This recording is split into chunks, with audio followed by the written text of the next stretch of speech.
I want to get it all. Okay, ready? Okay, you're still welcome. I'm so glad to see everybody here. This is a beautiful crowd, and there's other things going on in town tonight, I know, but you are in the right place. So, give thanks. First, I really want to thank our sponsors.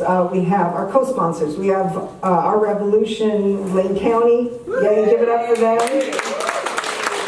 And those folks are actually bringing a film to this same locale on March 24th. It's called Big Money Agenda, Profits or Healthcare. That's Sunday, March 24th, so put that in your calendar. Yes, 7 p.m. And there are little handbills on the table, so you can take one home. We have the Freedom from Aerial Herbicide Alliance, go team! Trying to ban aerial herbicide spray in Lane County. We're not going away. Our community, Our Rights, that's the sister organization that says we have the right to ban aerial herbicide spraying. And then there's the Oregon Community Rights Network, and that's kind of our organizing, I don't want to call them overlord, but the umbrella organization that works with all of our community rights chapters. And then CELDEF, which is the big mama of the movement, that's where it all started. CELDEF, the Community Environmental Legal Defense Fund. And they have helped to support our work here in Lane County. And also, they're co-sponsoring this event. And I'm Michelle with Community Rights Lane County. This is your homegrown organization right here.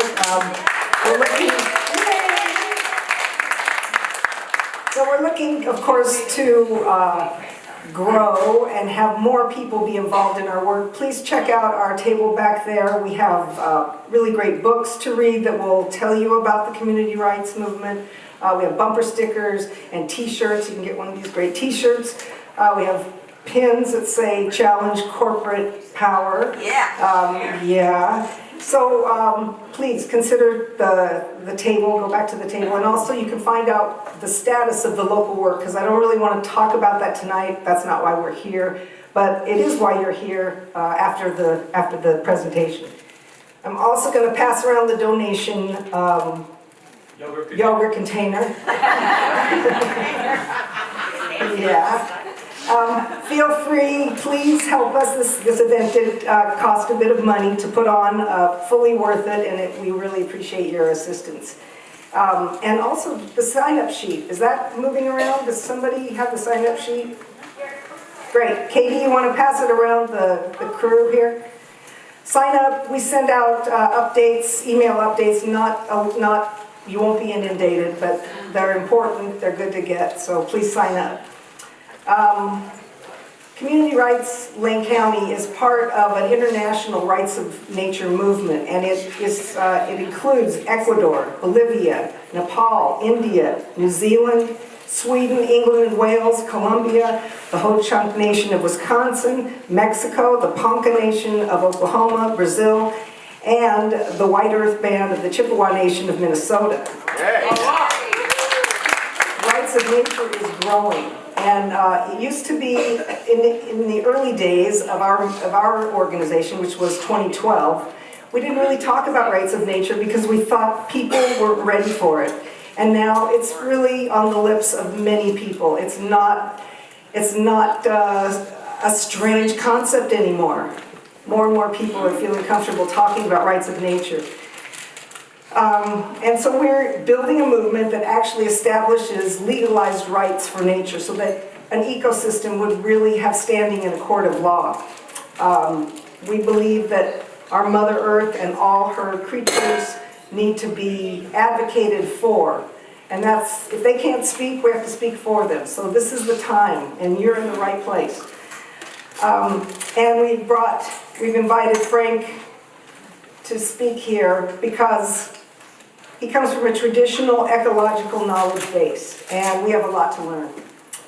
Community Rights Lane County understands that nature's rights must be legally recognized and protected by law.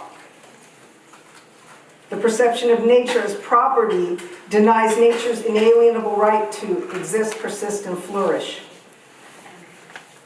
Since laws protect corporations to create environmental devastation, we work to recognize in law the right of nature to be healthy. Spain, Portugal, Greece, France, and Finland have expanded legal rights to recognize a human right to a healthy environment. But as climate change accelerates, we're finding that human right to a healthy environment can't be achieved without securing rights for the environment herself. Right.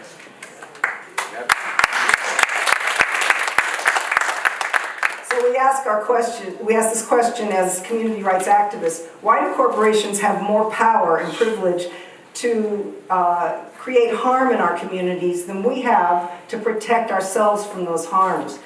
And the reality is because they have been really savvy and they've made it legal. They are protected, they're legally protected. When you say, I don't want spraying to occur in my forest, the reality is that spraying is legal. So we consider that an unjust law, and we are challenging it with a just law, and that is to ban spray in our forests and move on. You know, we have to protect ourselves. And yes, this is civil disobedience. It's actually civil disobedience through lawmaking. So, yeah, we're looking to have you join us. And you know, we do this work because we care about our Mother Earth and we care about each other. So we need to think about the generations that are coming after us and what it is that we're responsible for. They deserve a future brighter than what the government is thinking we should leave them. So that's up to us. We don't live in a democracy, and if we want to live in a democracy, we have to create it. So that's us here. It's beautiful to have you all here. And I wanted to say that we are going to have a raffle. You probably all know about the raffle. No. No? Okay, so there is going to be a raffle at the end of the presentation, and we have there are t-shirts, a couple of t-shirts that say "Water is Life." We have this incredible poster. Ooh, right. Thanks for that. Calendars, cool calendars, and wild rice from Minnesota. Whoa! So $3 for a ticket. Or is it 6 for 12? 5. Oh, 5 for 12, thank you. This is a $15 value. And it's also, I mean, it got driven out here by Frank and Vicki, and so blessings on them for bringing us this cool stuff. This raffle benefits Community Rights Lane County and the Rights of Nature teams, so please consider buying some tickets. We'll do that at the end. And let's see. I am going to introduce our honored guest here. Frank Bibeau is a member of the Minnesota Chippewa tribe, the Pillager Band, enrolled at White Earth and living on Leech Lake Reservation in Ball Club, Minnesota, with his sweet wife, Vicki, for more than 30 years. Wow. Yay. Lucky guy, for sure. Frank graduated from Bemidji State University with a bachelor's in political science and a law degree from William Mitchell in 2000. Frank has worked as a tribal attorney for Leech Lake Reservation, the Anishinaabe Legal Services, and private practice in a variety of tribal and state courts. He works extensively with Chippewa treaty rights, civil rights, and sovereignty on and off the reservation. Frank was recognized by Minnesota Lawyer in February 2015 for his legal work with treaty rights fishing case Operation Squarehook. In July of 2015, Frank was recognized by the National Legal Services Corporation for his extraordinary commitment to providing equal access to justice through pro bono work with Anishinaabe Legal Services. That's great.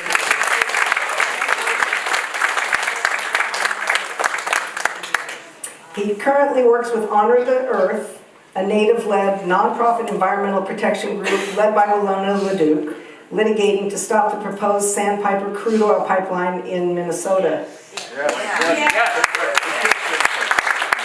Oh, you killed Sandpiper. Yes. So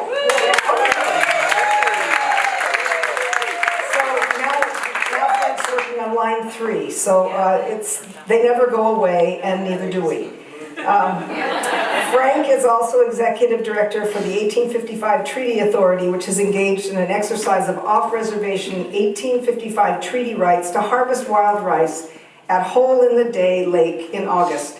And most recently, he waged the fight to secure the rights of wild rice for the white band of Ojibwe, the first rights of nature law to recognize the rights of a plant species.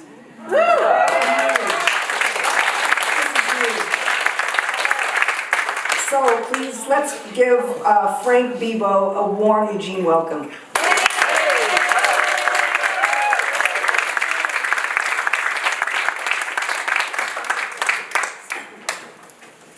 Hi, Frank.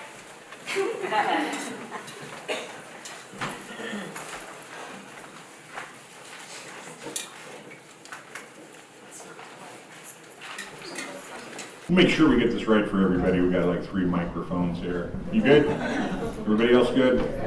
Okay. So I don't have my pointer and I don't have my clicker. So use my clicker and I'm on it. And I'll be pointing from here. Okay. So I'm here for rights of nature because that's what everybody else is really looking at, the global piece of this. I'm looking at a smaller piece for other reasons, and it'll become obvious along the way. I do a lot of treaty rights work. There's a lot of parallels, I think, to Oregon, but I don't know all of the tribes in Oregon or in Washington. When I was looking at the EPA Region 10 meeting that they had in Portland earlier this week, it said they have 271 tribes that are serving in Oregon, Washington, Alaska, and Idaho. We got basically 2 tribes in Minnesota, so it's a little easier in that regard. So I don't know the parts out here, but there's a lot of parallels and you'll see that. And if there's questions along the way, that's okay. That's all good stuff. All right, so we'll start with, I put a couple pieces together last night just to try to focus on rights of nature at the same time. Climate change is really what we're all battling. We can call it a lot of other things, but climate change is really what it comes down to. And last Sunday on 60 Minutes, I was watching your lawyer here, Julia Olson, talking about the Juliana versus the United States case there. The thing that stuck out in my mind when she was talking was that she had been preparing for 8 years, and I thought, just 8? She's smart, she's quick. Yeah. I mean, it takes a lot of thought, it takes a lot of preparation, and being a lawyer doesn't teach you those things, it helps you understand those things. Good or bad, I was also a bureaucrat for the state for about 15 years, but being a bureaucrat teaches you things about how the state looks at what it's doing. And one of the things that you learn, I was also a delinquent tax collector when I was going to law school, and it was just for unemployment tax, but what you learn when people want to appeal is you want to have your documents in the file folder. Because if you just appeal and you go to see what they got their stuff. So you got to fill the file. That's what the real job is, to have a counterbalance in those circumstances. And that's what I create. Okay, let's go to the next one. Toledo, Ohio. Yes.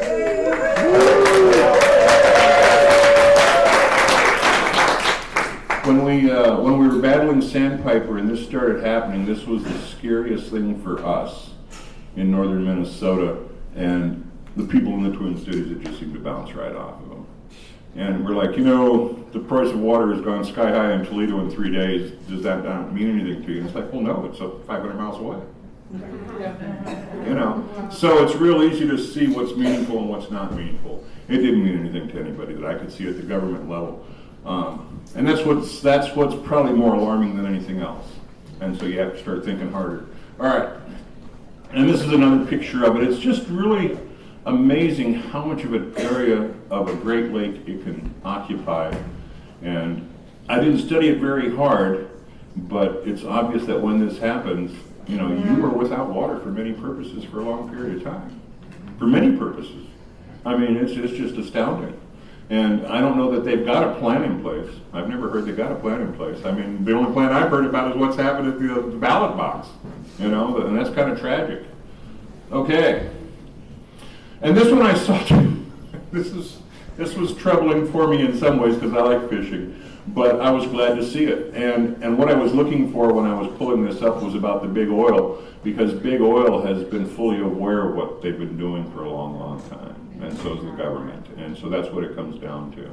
And that's really who we're battling. It's unfortunate, but in some ways it's good because everybody is the people, and the government is this odd mechanism out there that even the people who work for government don't always like what's going on and help call you and tell you stuff and help you out. So, okay. So Chippewa Treaty Rights,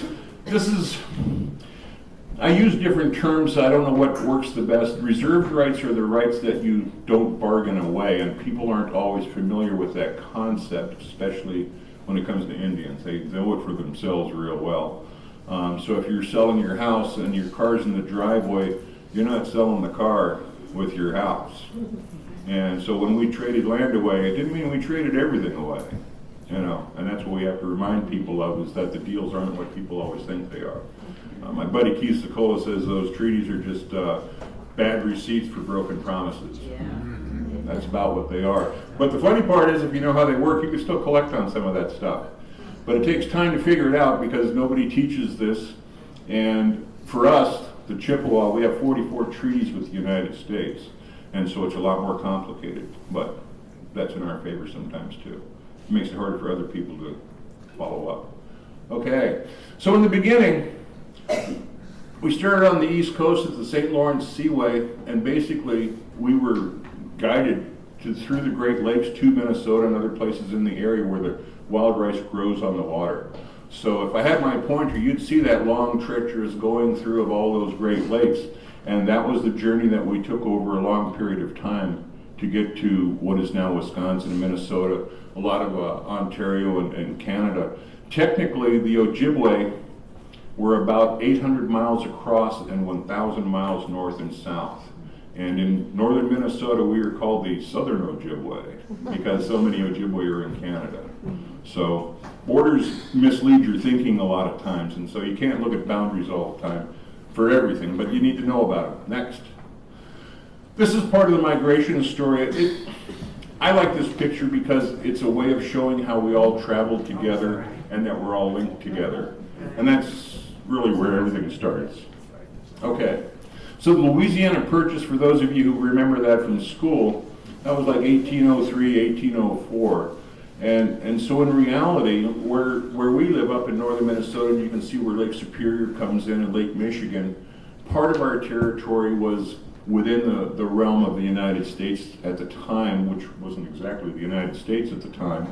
And then part of it was still the French until they had purchased that territory.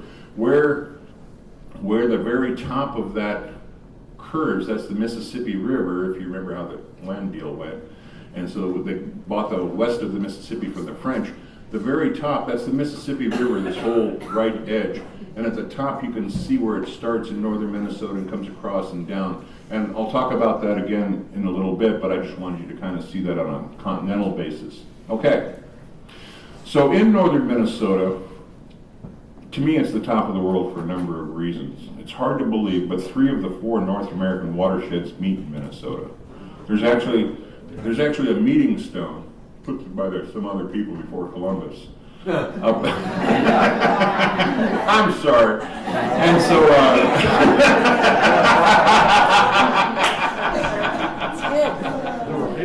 yeah. And so it's up on the Iron Range up there, and it's fun what you learn at times about what's going on. Hold on a second there. I was just going to say one other thing about that picture. Minnesota is also, because of this 3 watersheds, we also have 3 ecosystems of sorts. We have deciduous trees, we have the coniferous trees, and then we have the open plains. And right now they're even talking about, with the climate change, that we could lose our pine trees or coniferous forest in the next 70 years. Right. So, it's kind of a crazy deal when they start using thoughts like that. Okay. So this is a birch bark canoe. This is made by some friends of mine, and not everybody that I knew put it together. This is in the Indian Museum in the Smithsonian in Washington, D.C. And when I see birch bark canoes, I like to take pictures of them. It's really ingenious how they're put together, and it's really ingenious how they were copied very well for other people to use. Go ahead. And this is one that was given to my wife and I. This is an old birch bark canoe. The owner, she wasn't sure what to do with it anymore and just figured I'd find the right place for it. The piece that I like to show about this is it's made from one single piece of birch bark. So I don't know how old that tree was and when it was taken. Right. I've never seen another one like that. So it could be a 100-year-old canoe. I don't know. Yeah. Yeah. All right. So when we had our first treaty, well, not our first treaty about territory in Minnesota was in 1825, and they referred to it as the Prairie du Chien Treaty, and it established a boundary primarily between the Lakota to the south of the Red Line and with the Chippewa to the north. And so our territories run from Michigan all the way into North Dakota. Okay. And so in the 1826 treaty, we had a ratification session in essentially what's Duluth at the western end of Lake Superior. Because we were so spread out, we had to basically make sure more people had time to come and hear the same words. And so this treaty, even though it's ratifying the 25 treaty, it talks about that the grant is not to affect the title to the land nor the existing jurisdiction. Now, I've never seen the word jurisdiction in another treaty, but jurisdictions, and it's not an old Indian word either, you know. And so the way treaty law works, in order to abrogate or remove rights from a treaty, Congress has to do it. And this is just a nuisance treaty. You know, it's a ratification treaty, so they never even look back at this treaty. So we've got jurisdiction over a lot of things that people don't exactly understand what it is yet, because I haven't exactly mapped it all out myself. But we'll talk about it as we go, but you'll see that what people think are rights and what they have aren't always the same. So, okay, I try to avoid words. So Minnesota, this is all the little land cessions. It's not all of them, but many of the little land cessions that occurred over about a 20 or 30 year period primarily. And when you think about all these little pieces making up what is now the shape of Minnesota, you know, you start looking at this nationwide and you start to wonder, how did you get states out of those shapes, you know? So, but it's our spot is the big white spot in the middle of the 1855. You can see some little spots in between. I'll be talking about those because those are very interesting key spots that I'm using right now. Okay. So rights in Monoman.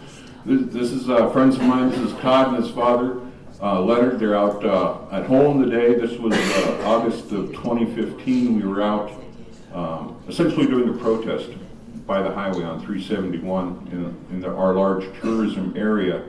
And it scares people, it alarms people, you know, and we have a little fun with it. But we were out protesting that day. We'll show some other pictures because we're trying to be peaceful also, you know. We understand civil disobedience. We understand criminal conduct and going to jail, you know, in a disproportionate fashion. So we have to be more careful about what we do. Next.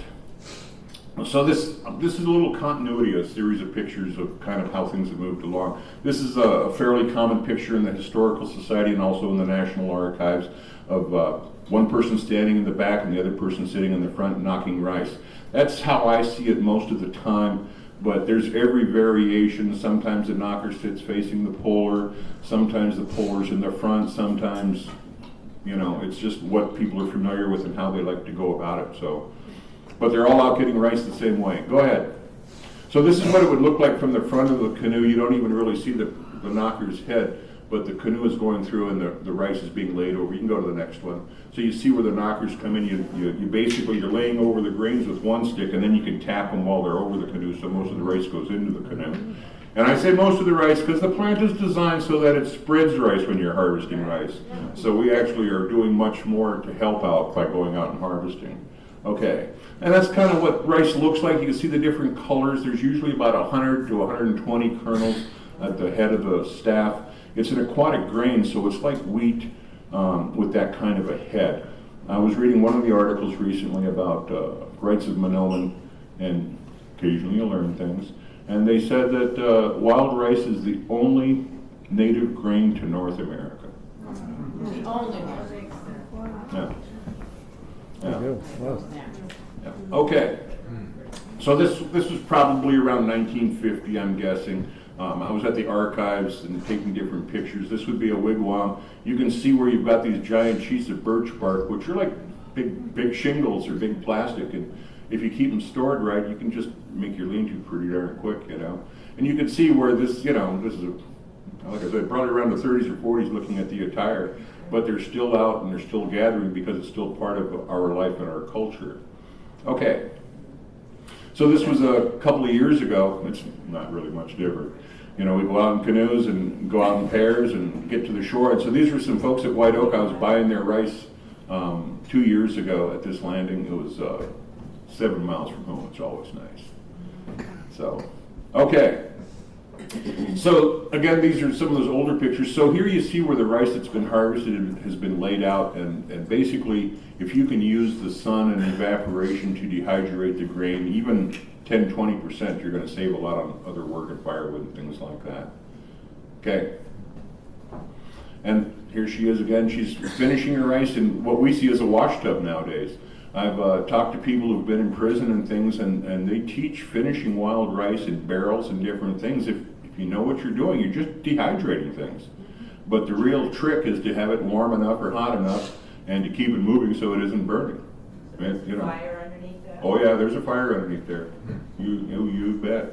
Yeah, so it's a real trick, and you have to listen to it. It's like popcorn when it's getting too hot. Sometimes you got to pull it right off the fire. I mean, you know, we have a more mechanized version now. So you're trying it, not cooking it? Right, just dehydrating it for storage. Okay, so this would be the same operation. Yeah, it's Tim in the middle there, and my buddy Ralph. I'm in the back, but you can't hardly see me standing there, but this was one of my first lessons with Tim's kettle, and his backyard was butted up against my grandfather's backyard, and that's where he learned a lot of his rice finishing and stuff. Okay, and this is a different way you can see the kettle. This is a really nice kettle, and you know, you get the heat going in there, and it holds the heat. It's probably a ½ inch thick, maybe more, and so it's a lot easier to work with. That tub that woman was working with, that's pretty thin. You can get hot pretty quick, and you know, there's some, I realize it can work, but I'm not that tricky yet. She looked like she had a lot of skill, so she's done it before. Okay, so going back to the 40s and things, you know, things started to change for us from how we were doing things naturally to where people were starting to figure out how to mechanize things. And this would be a thrasher. This would replace the person who would put the rice into a pit, maybe lined with a skin or a hide, and then would jig the rice so that it would collide against each other and wear the outside chaff off of the hull. And by putting it into this and just spinning it around, it essentially does the same kind of a thing. Much faster, less work. Okay. You do that after you dehydrate it? Yep, to get the papery part off. This would be that same thrasher on the right side. You can see where it's built to be closed up. And then in the back, you can see on the left side, that would be a fanning mill. And that's what you would do to try to get the dust off from the little holes that came up. There's always dust. There's always rice dust. And so you're trying to fan it as much as you can. And so what this does is, the way rice camps used to be, you'd be in a rice camp for 6 weeks, you know, in the old days. By doing it this way, I've seen pictures where they fly people in. They fly canoes, they fly this equipment in, and they just fly out the finished rice. You know, I mean, that's how valuable this stuff used to be.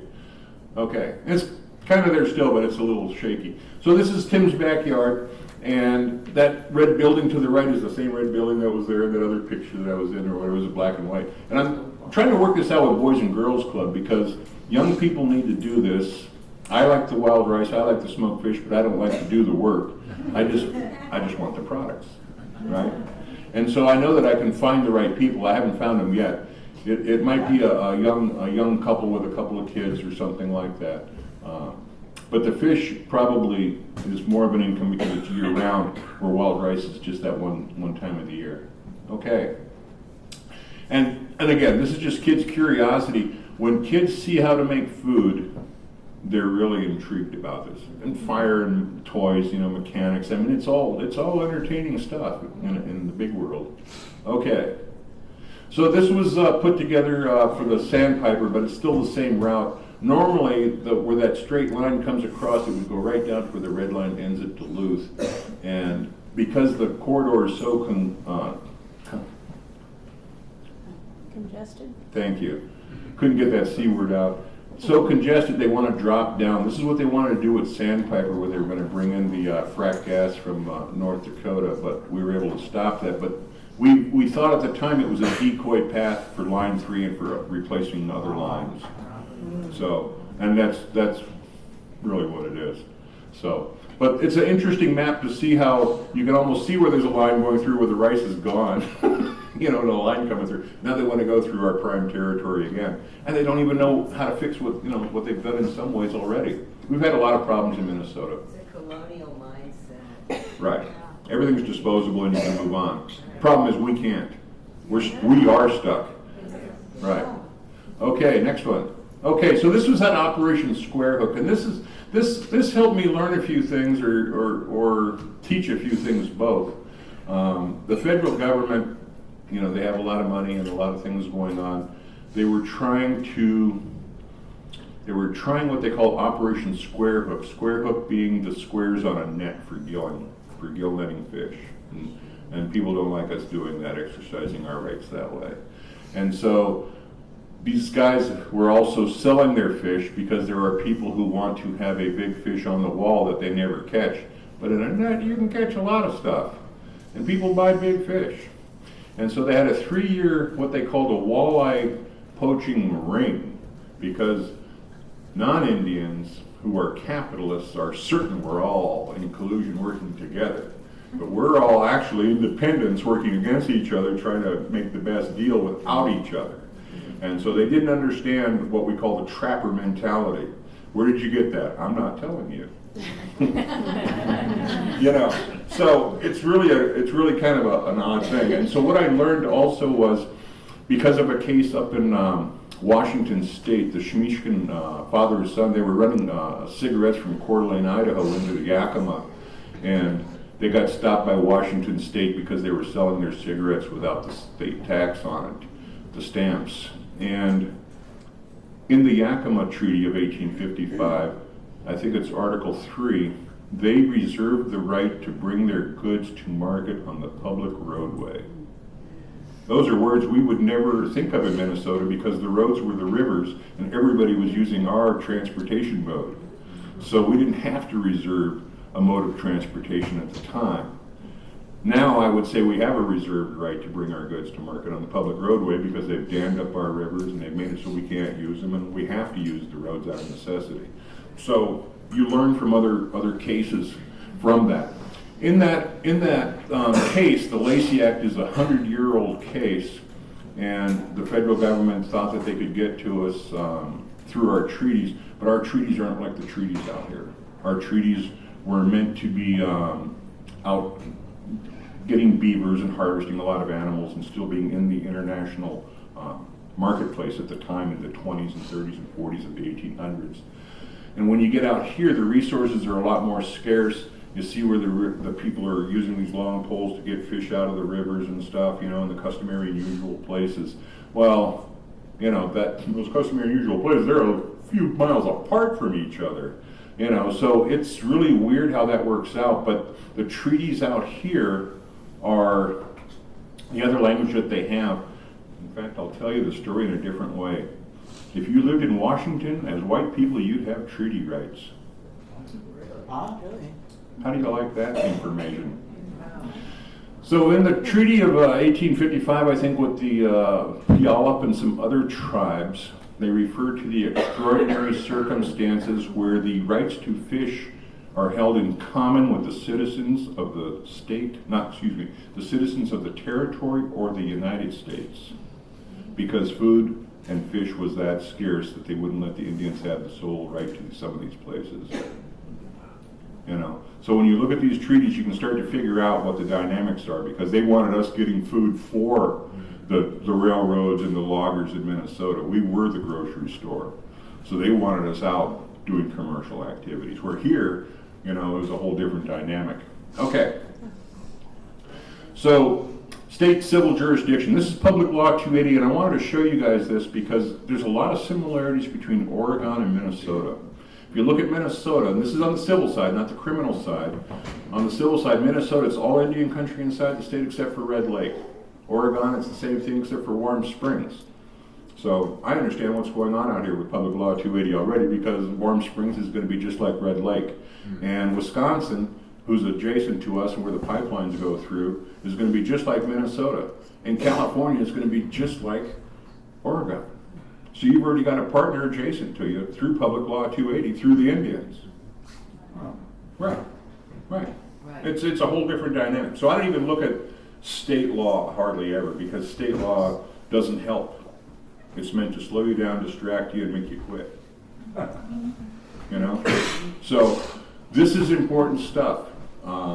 So this tells you where state jurisdiction was. It's not like that so much anymore, but it's still the right idea that I wanted to share it. So this is Section A. There's 3 parts to Public Law 280, and that's from 1953. When we were still Indians, just like that guy and his family with the birch bark wigwam. I mean, it wasn't that long ago. We were just living like that. Okay, go to the next slide. Why were there exceptions? Why was Because the one- Indians weren't going to accept this. We weren't going to accept them fully taking over our rights and telling us how things were going to be. But why just the Warm Springs? Oh, basically, and I'm going to guess on that because of Red Lake. When they passed this law, there were so many Indians living in Minnesota and Wisconsin, Chippewa, and same with the Indians out here, that the states were concerned about regulating Indian conduct, especially harvesting. And so they wanted to put us under state regulation. And what they did initially, and again this comes back to research at the archives, but around 1940 there was a big conference out in Spokane, I believe, and they had a lot of the Indian tribes there, and it was the Bureau of Indian Affairs essentially, and they were feeling them out to see if the regulation that they were harvesting under were similar enough to state, and if they would kind of accept it because of like rationing for World War II. And so we kind of got put under state regulatory authority during that time. And there's a letter from 1941 from the superintendent from our area in Cass Lake that says, it's just time we put these Indians under state regulation. It's simpler. You only got one set of rules, and we all know how it's going to work. It's the way we make it work instead of the Indians, you know.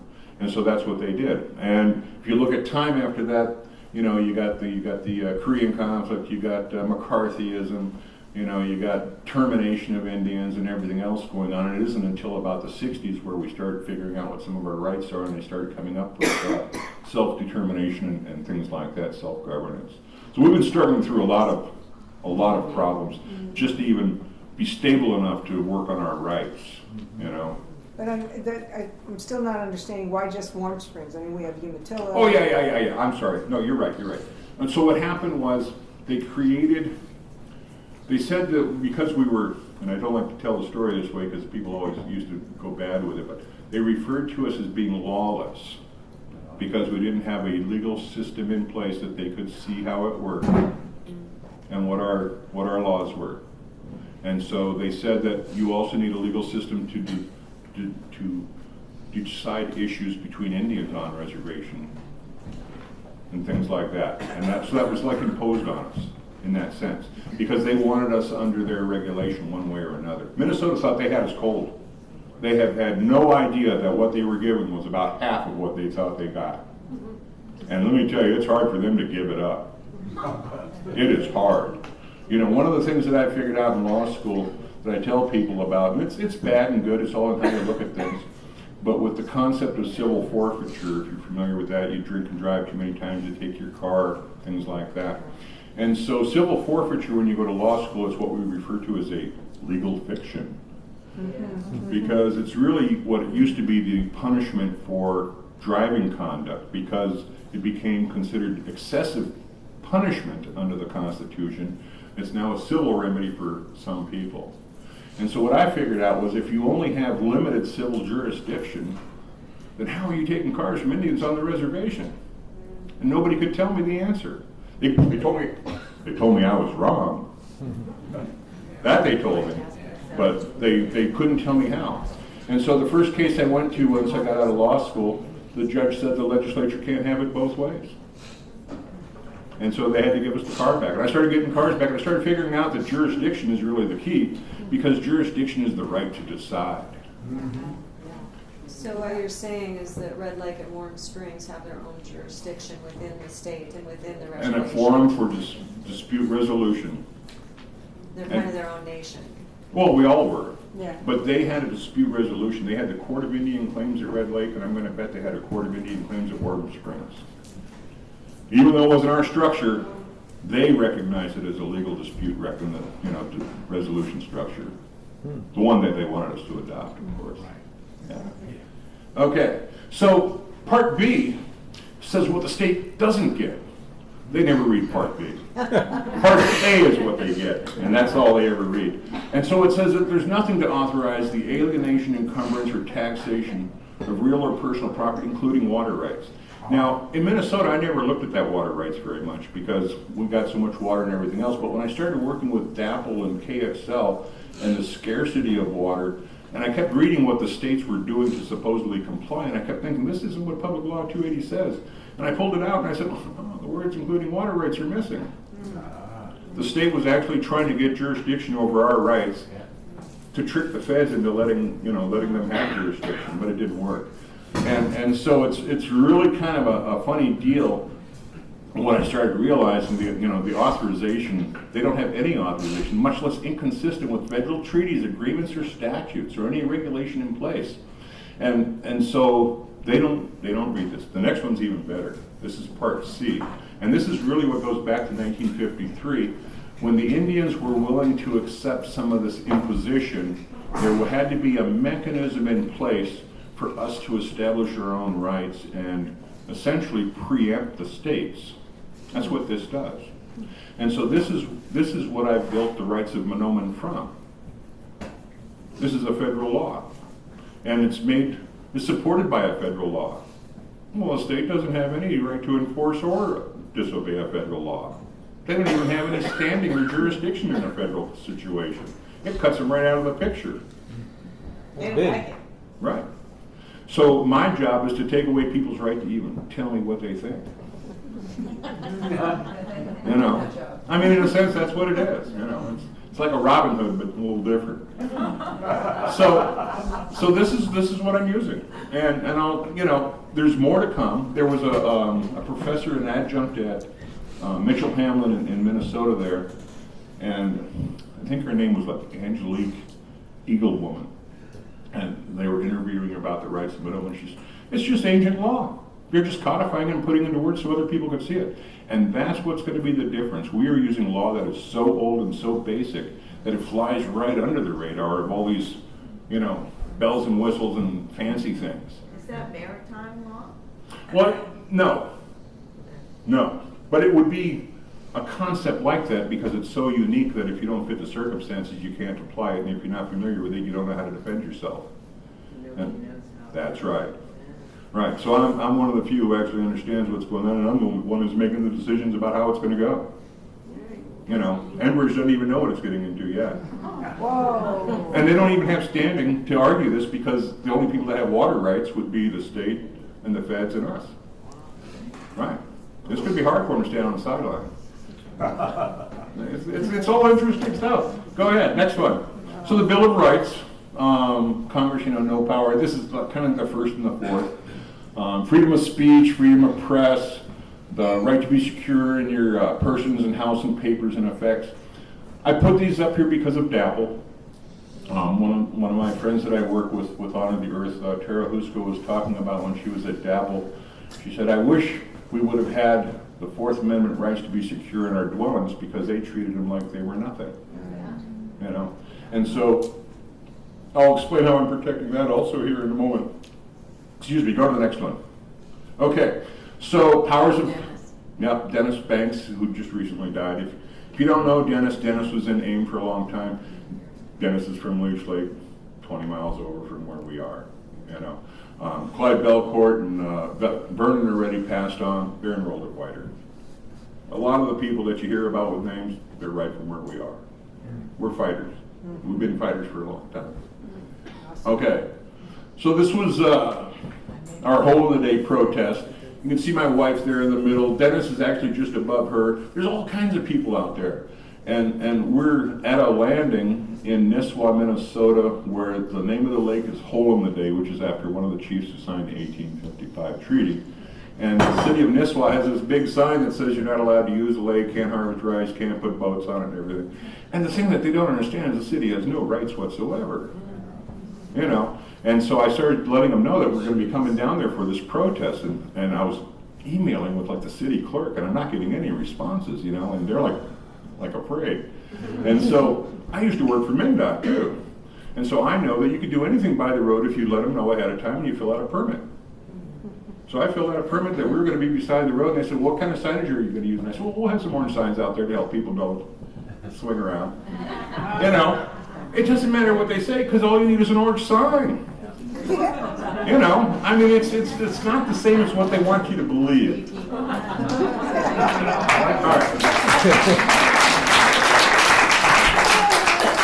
So this goes back to the original fighter. This is Hole in the Day, the second, Bug and Nagizik.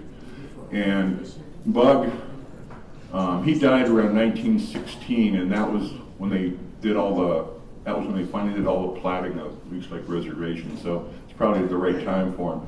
But back in 1898, you don't hear about it, but it's what they refer to as the last great Indian battle in the United States. And it happened at Leech Lake.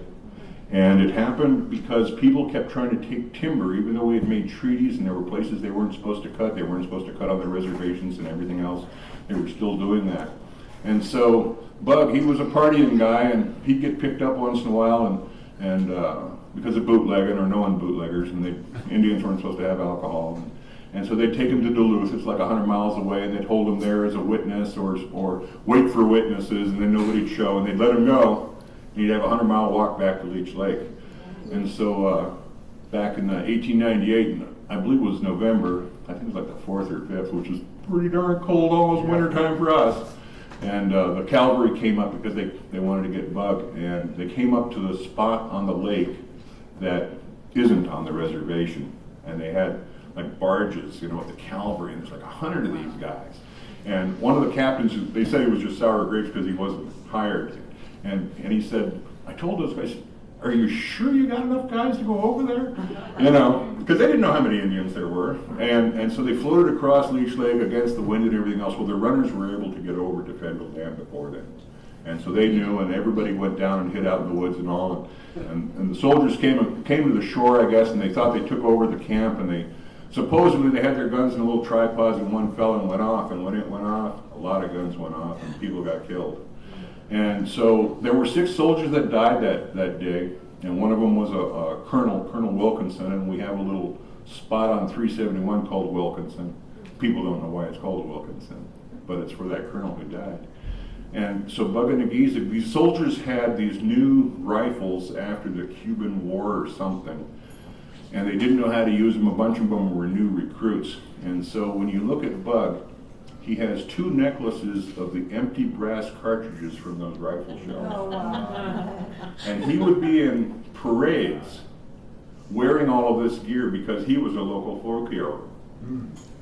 And folk hero.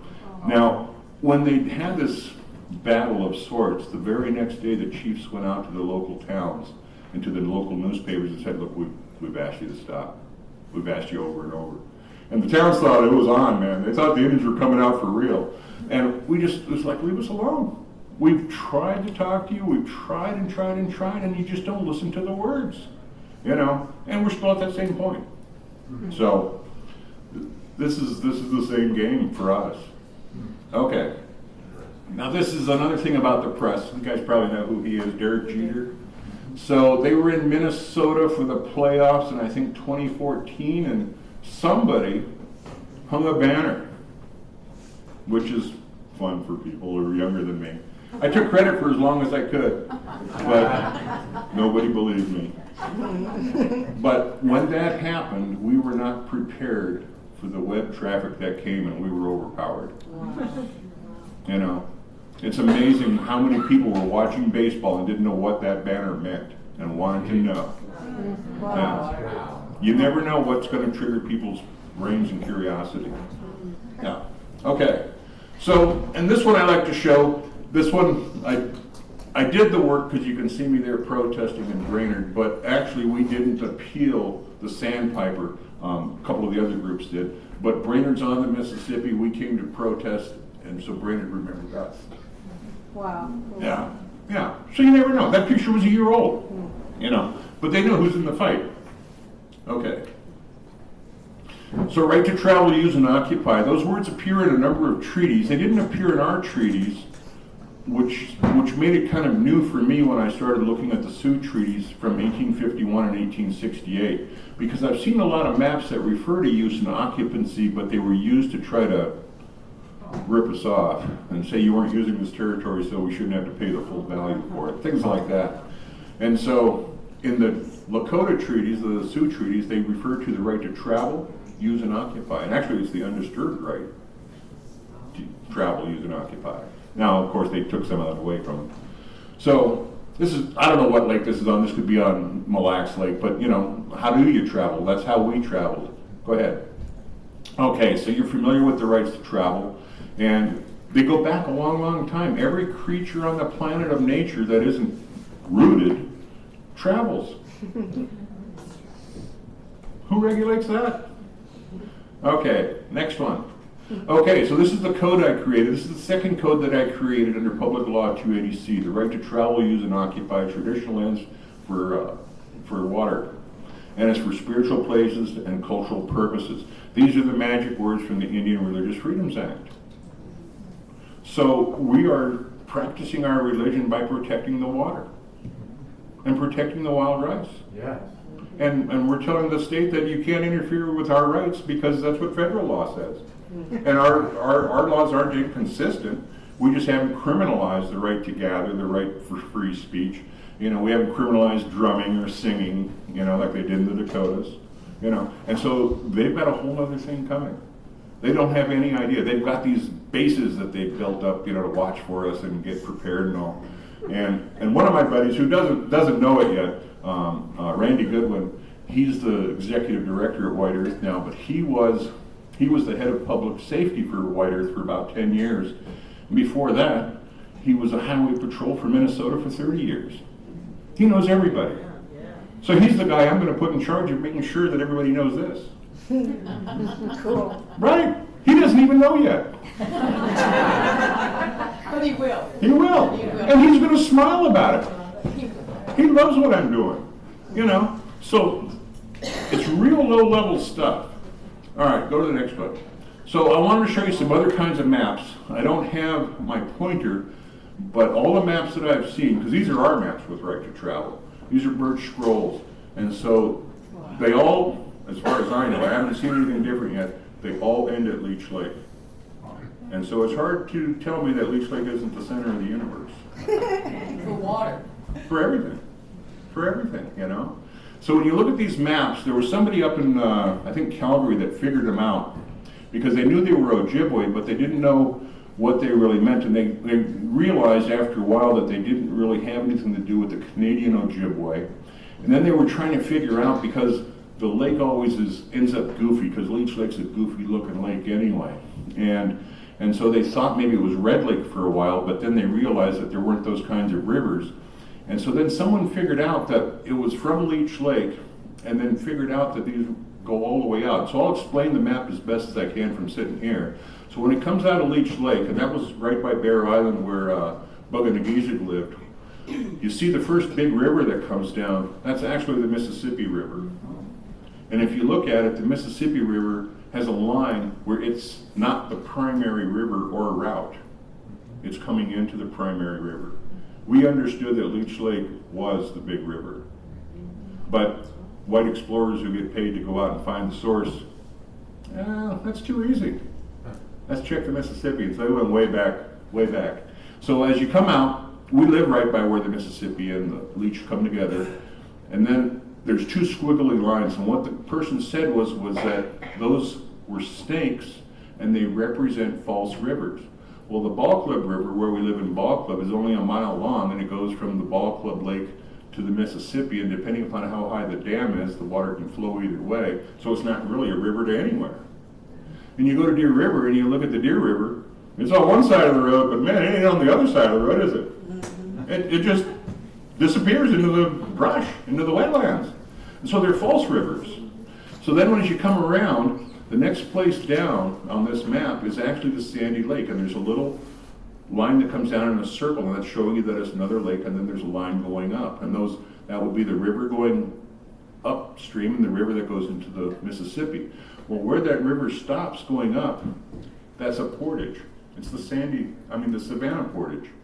And so you have to get out of there, and then you get into the St. Louis River. In the St. Louis River, you can see a couple of hoops, and I suspect that the first hoop is to go around some obstacles. The second hoop looks really dangerous, and you still go around. Are you in the second segment here? Yeah, kind of in the middle there, where you see the little bumps, because you cross over from the Mississippi River to the St. Louis River. There you go.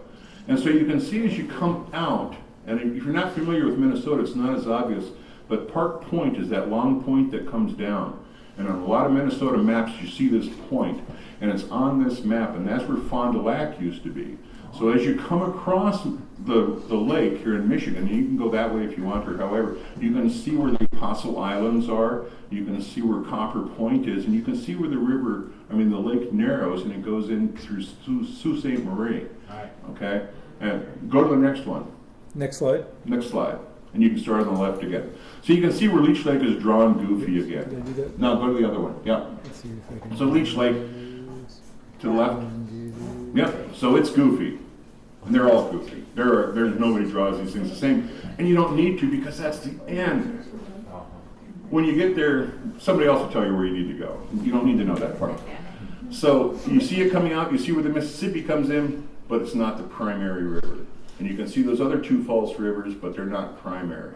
You come around and you can see where the river goes into a lake, and that's the Sandy River that goes into Sandy Lake. And then you've got the Savannah River. You can see where that straight, that line is. That's because it's straight, that's a portage. Okay? And it goes to the Savannah River. The Savannah River flows into the St. Louis, and the St. Louis River flows around. Now, where that big loop is, that's telling you on that other straight line there's another portage. A shortcut. You know? You get out to Park Point, you can see where the Apostle Islands are, and as you work your way across, doesn't that look like Michigan? Yeah. Map goes all the way out to the Atlantic. It's probably 3 feet wide. And it's Right. on Birch Bark. It's on Birchburg. Yeah. So maps aren't what we are given. You know, you try to figure out what's going on. Things are much simpler, but you can make them complicated.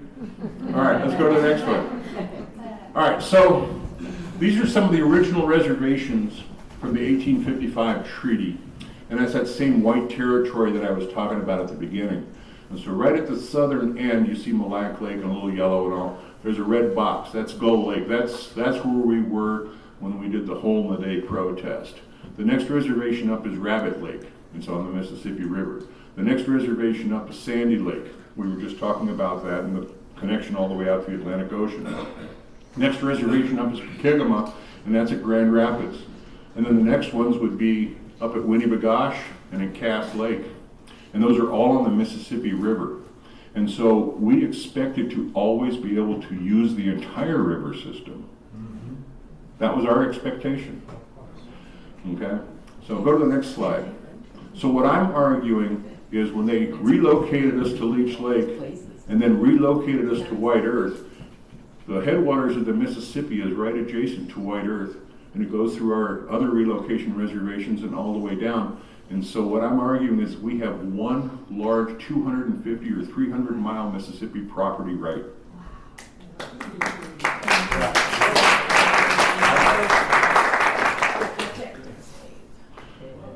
It's a complicated thing, but it's a lot of little tiny pieces that people aren't aware of, you know.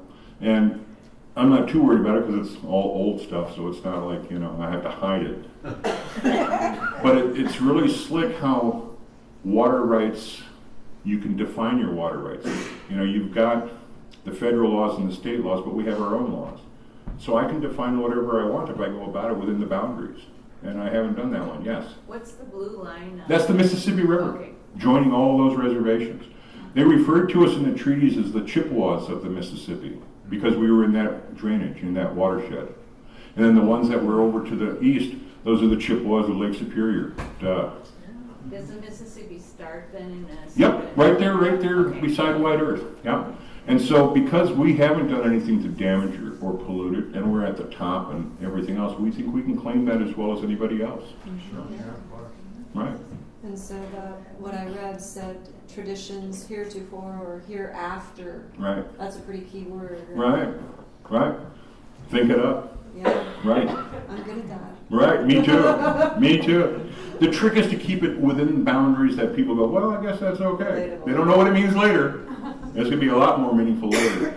All right. Let's see what's next here. There's only a few slides left. So this is the slide that we used for the project. This was for Sandpiper, but they're the same route with Blind 3. And what they did was when they realized what our rights were on reservation, they attempted to circumvent all the reservations by using this route because they thought that our rights were only enforceable on reservation because we're oppressed and we don't have time to figure out all this stuff. But Frank, he's got a little extra time. You know, he's motivated. And so I found the information that shows that our rights are the same on reservation and off because the resources move. You got to be able to move with them, you know? All right, next one. Okay, so those are those young water protectors everybody's looking for. This picture, I'm not supposed to talk about the meeting, so I'll just be a little cryptic, but I would tell you that at this meeting, that's Joe Plummer and Winona and I. Joe's also an attorney and a Leech Lake member. And we were asked if we would come and meet with investors from the United States and Canada if they were willing to fly into Bemidji and meet with us too. Because they can get the party line from the oil companies anytime, but they wanted to know the real straight stuff. We told them stuff wasn't going to be working right. And Enbridge finally did come out and say that they're not even going to be able to start billing to the second quarter of 2020 now. Right. Because of the water quality issues that we've got. Now the PCA is saying, well, it might take us a year to get through it. It's going to take you a little longer than that. Right. You know, so it's really a weird deal how all this works. I don't know if there's another picture after this or not. I don't think there is. Yeah. So laws work if you obviously can make your own law. Right? Now, we don't have that right typically as United States citizens or as state citizens. That's the real barrier. And a lot of what you heard earlier tonight and the things I was reading from Rights of Nature, the system is set up for capitalism, it's set up for corporations and things like that. It's hard to get around. Fortunately, we're like that third rail, and you can't exactly stop us. You know? And it's going to be really interesting, and it's going to help other people see. So this could be done here, but it can't, I don't think it can be done the same way with all the Indian tribes. It becomes more cumbersome. But there's probably some that are more adapted to this. You're right near Klamath Falls and the Klamath Indians. Those folks, they have some good case law. I rely on their case laws as much as the Yakima. So they've got some sharp people working some good issues out there they've been helping. Yeah. So, but it takes time, it's expensive, you know. Winona, she looks so young there. She's only 59. Joe and I turned 60 here a year ago, you know. But that's the three primary people probably at the fight right now. Wow.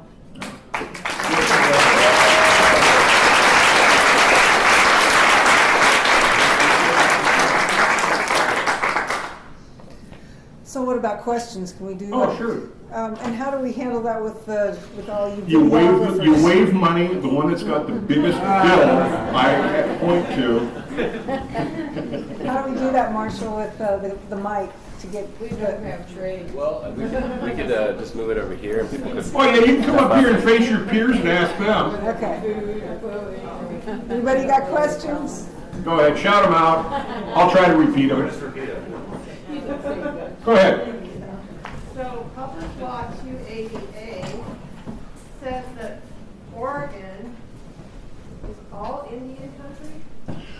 For the civil part. Not me.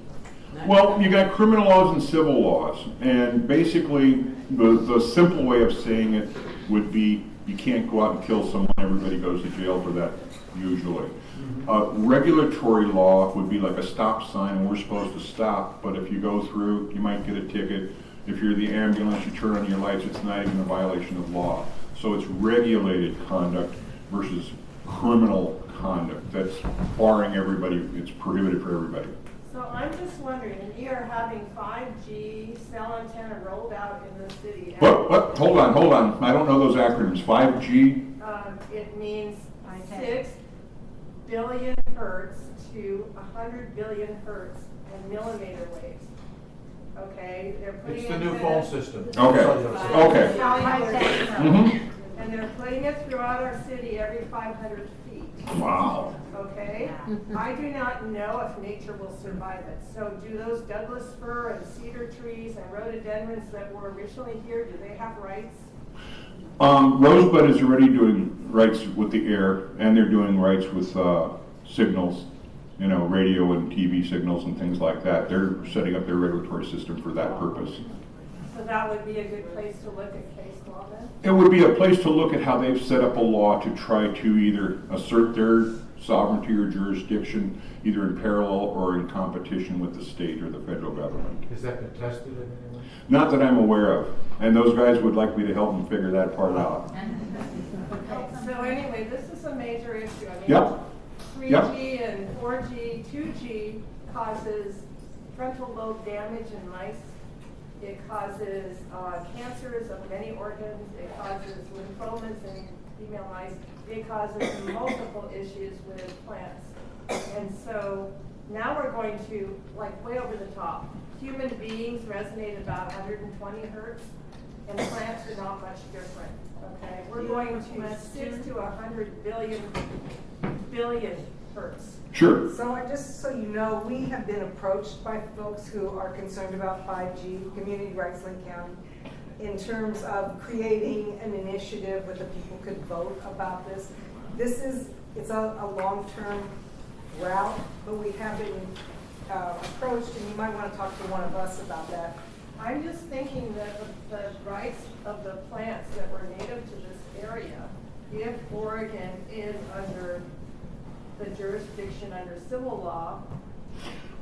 Well, what I'm saying is that Oregon's civil jurisdiction may be suspect. That's a 1953 law, and the tribes can make laws that preempt certain activities that interfere with their rights to hunt, fish, and gather. So if there was a plant, you know, like they talked about the spotted owl 30, 40 years ago, if there was a plant that was that integral to the whole ecosystem that could be identified, or something else based on what you're talking about, that would be the way to use rights of annulment. You know, I'm being approached by other Indian tribes who are trying to figure out what their key element is that's so unique that you can't say it's wrong. But you have to be able to show in your historical records and things like that. You know, you can't just bring it out and say, here it is. Rainbows are important to us. If we don't have rain coming down, it ain't gonna happen, you know. Are you approached by non-Indian people to do that same kind of thing? Not so much, because they don't understand what our rights are. They're confused about what our rights are. After you're fighting pipelines with us for about 3 or 4 years, then they all kind of look at us and go, you know, we think you're our only hope. And I said, that's what I told you at the beginning. You know, and it's, well, we have treaty rights. You guys don't really have anything but that one right I told you about in Washington. You know? And that's just fish in the same place. But you got a treaty right in Washington. Go ahead. The First Nation in Canada, do they have better representation in the U.S.? In a way, I would say yes, because they had a lot less rights and a lot less rights recognized, and were being stepped on a lot more. And so somebody figured out how to get their same rights that we have up in Canada in the last decade. And that's not an easy process. So whatever gave way to that, some of it is exactly the people who are fighting that and making the arguments like I'm making. They're making unique arguments that change law.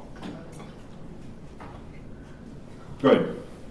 When I was working for the Washington State Archives, kind of right in that place where the Patriot Act hadn't come into works and things were still a little analog compared to digital, and I was scanning the Yakima treaties and things, and just out of curiosity one time, went and did a little more research to see what was available on the internet. I was different than what was in the treaty. I'm just wondering how often, because it's so hard to get an original document, but, I have confidence that these documents often are, added to and supplemented. Is it in getting to that simple language in that original document? It seems like you would have more of a bolstering for having more, right? Or have you run into that much? In Indian law, we are dealing with a lot of things that are 200 years old. Yeah. And what you have to do is you have to be able to integrate all of those concepts. And then you have to be able to understand when the courts are jerking you around and making up shit to try to get their way. It's not easy to figure out because these people who are judges and stuff are smart people. They've all been ahead of us. The documents all exist. It's just a question of where you find them. They could have been abrogated, but that would be by Congress, and it would be an act of Congress, and you would be able to find it. And speaking of that, and this is how powerful treaties used to be, and I'm hoping to get there again. In the 1854 and 1855 treaties with the Chippewa, in 1854 and 1855 are the years that most of the treaties were ever made in the United States across the country. So there are more 1854-55 treaties than any others. And so in a sense, you got the same people writing them, and you can kind of see where they are and how they're looking at different rights and all. And so in our treaties, because Bugga was a partying guy, they said alcohol was prohibited throughout the 1855 territory and in the 1854 territory. Well, around 1914, they figured out that the white people with saloons in Bemidji were selling liquor against the supreme law of the land. And they shut down all of the saloons in Bemidji and throughout the 1855 ceded territory. Now let me tell you, those non-Indians weren't happy about that. So then you had Prohibition come along. Prohibition came along, then you had the repeal of Prohibition, I think in 1933. They had to go and abrogate that part of our treaties after the repeal of Prohibition. They went and abrogated our, I believe it's the 7th article, and it says something to the effect that the 1855 and 1854 ceded territories are not considered Indian countries anymore for purposes of alcohol or something like that. And so what that tells you is that it's Indian country for every other purpose. Right. And that's what you start learning as you start realizing what they're saying and what they're not saying and when they're saying half of what they're talking about. And in that same decision, and it's from the Supreme Court, but it's in 1914, it's 100 years old. It says that it's apparent that the Indians were anticipated to hunt and roam wherever they wanted to.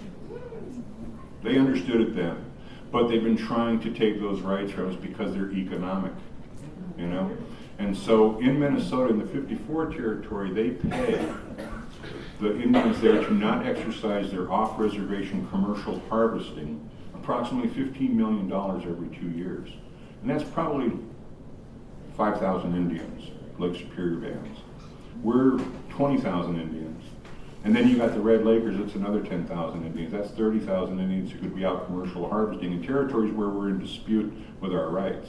And so the state is afraid that we will overwhelm their natural resource system that they sell licenses for to come on up to Minnesota and fish and catch a big one. So they don't want us out there getting anything. You get to the counties. The counties would like us to get that compensation because we're like an economic stimulus package with no ability to bank anything. And so we would go right into Bemidji and spend the money. We'd go right into Grand Rapids and Detroit Lakes. We'd spend every nickel we were given. And the counties know that. And they like that thought. And the state doesn't. So you get caught between governments, And so some of them see exactly what we're doing and what we're protecting, and that they don't even have the ability themselves. And so I was going to say something about the people's thing here.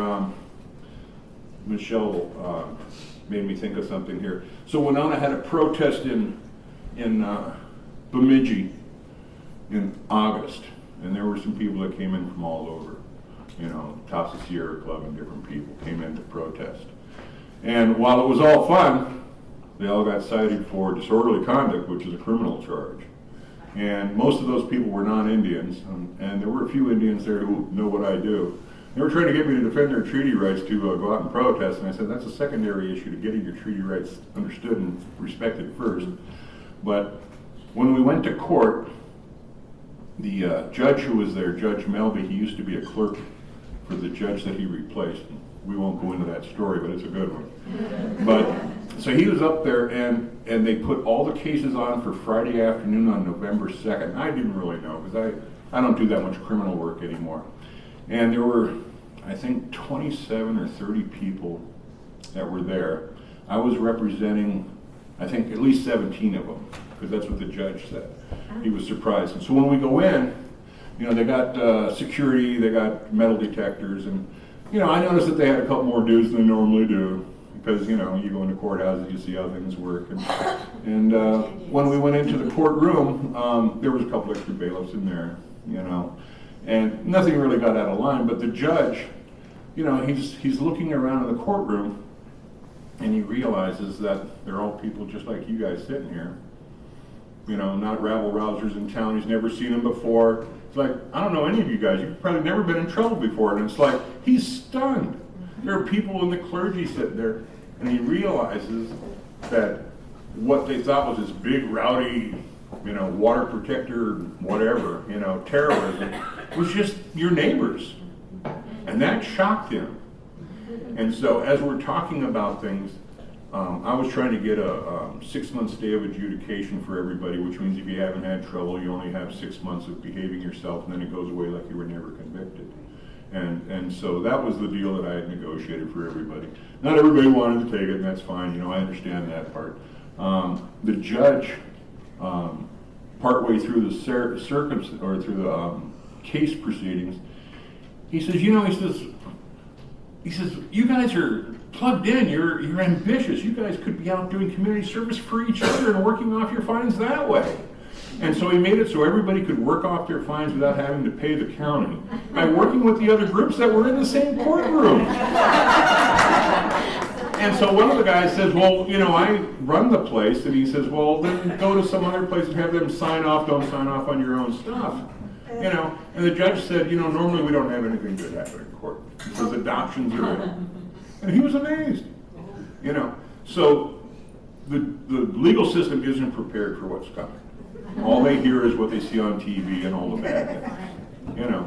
So we're going to have fun with them. I mean, when I was setting up camps, we've got properties in different places. You know, they're going to be camps for, you know, food and cultural stuff. They're going to be right on the pipeline, you know. They're going to have a tough time with us. But we've been preparing for a long time. So when that Julia talks about 8 years, I've been preparing for about 20. Now, I didn't know I was preparing for struggles like DAPL. You know, I didn't expect that. I mean, my wife and I, we grew up outside D.C. in the 60s. So we've seen this. But we haven't seen it like this. You know, so it's good stuff. You know, the other thing that's important, and I've got a couple of my younger cousins here, you know, one of the other problems for us in Indian country is the system has made it so that you have to, like, be enrolled to enjoy your rights.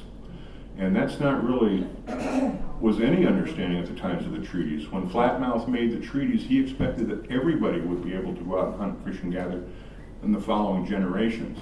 And so when my younger cousins aren't enrollable, the question is, do they still have the right? They were born Anishinaabe. They're born to have those same rights.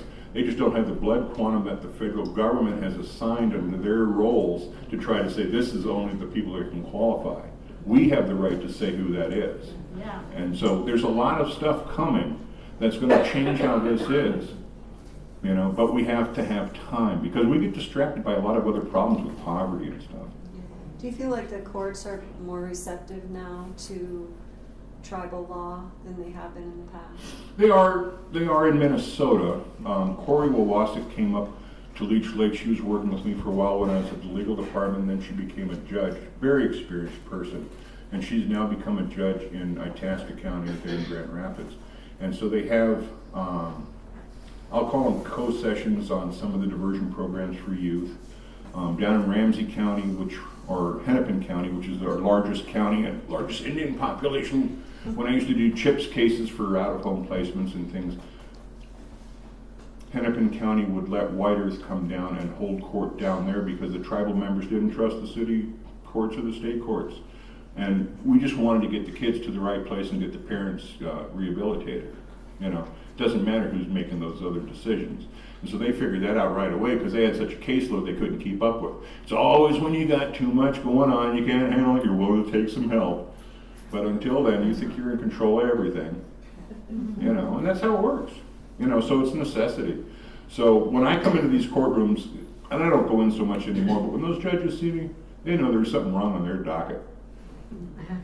That's what they know. They don't know what it is yet. You'll see the bailiff, he'll start looking down and it's like, wonder which case it is. You know, it's funny because I don't come in for anything else like anybody else does. And usually when I'm done, there'll be 5 or 6 young Indians there and they'll say, man, I gotta talk to you, man, I got the same problem. And you don't even know what the same problem is. And it's because we're living in a world of racism and oppression. And so I was in court one time and this young guy stopped me on the way out. And he was telling me he had the same problem, you know. And I said, well, so what's your problem? And he says, well, I've got a ticket here for not a drop. And I said, well, what's that? And he says, well, that's where you can't have a drop of alcohol under 21 or they take your driver's license away until you're 21. Which I had never heard of because I was never 21 in Minnesota. And they didn't have that law then. And so I said, well, how'd they catch you doing that? And he said, well, they pulled me over. And I said, so you were driving? And he said, yeah. And I said, so do you have a driver's license? He said, no. I said, did they give you a ticket for that? He said, no. And I said, did you have license plates? He said, yeah, but they were expired. And I said, so your registration expired too? I said, they give you a ticket for that? He said, no. There were 4 things they didn't give him a ticket for because we have the code and the law for those tickets to come to our tribal court. Those police would have to show up at our tribal court and testify. And they don't want to waste their time. They wrote them up for the one thing they think they have jurisdiction for, the alcohol. And that's what they sent them there for. There was a county attorney at White Earth Reservation in Monoman County. Well, you never know who people are, I guess, growing up. But I didn't know her. But she was the daughter of the grocery store owner in the small town, so she was special. She went to law school. And when I started coming over there on civil forfeiture issues and other things, and she started to understand that there was a lack of jurisdiction by them, she would not send those tickets to tribal court. She wouldn't spend the money for the stamps, for the envelopes, for her staff time to send those tickets to tribal court that involved Indians. And every one of those sheriff's deputies, they made sure those tickets got over there because they were worried about public safety. This is how twisted your legal system is. This is your legal system, it's not mine. It's the one that we have to engage in and figure out how to protect ourselves. And it's not even sane, you know? And so it's hard until you really invest yourself in these kinds of things. So yeah, I work with Anishinaabe Legal Services, it's poor people. Same thing with public defenders.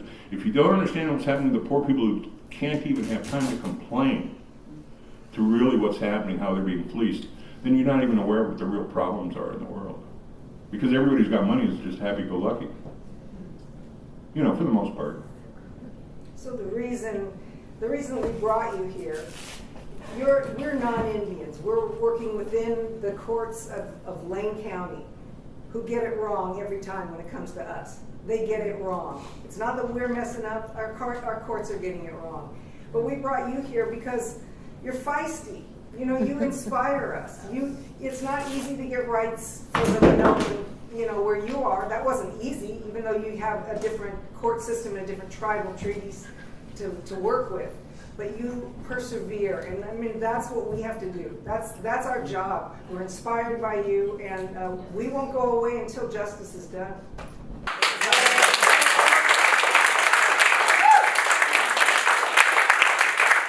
Any other questions? I know it's hard to dumb down law for people because they try to make it really smart. It ain't that smart, it's all simple.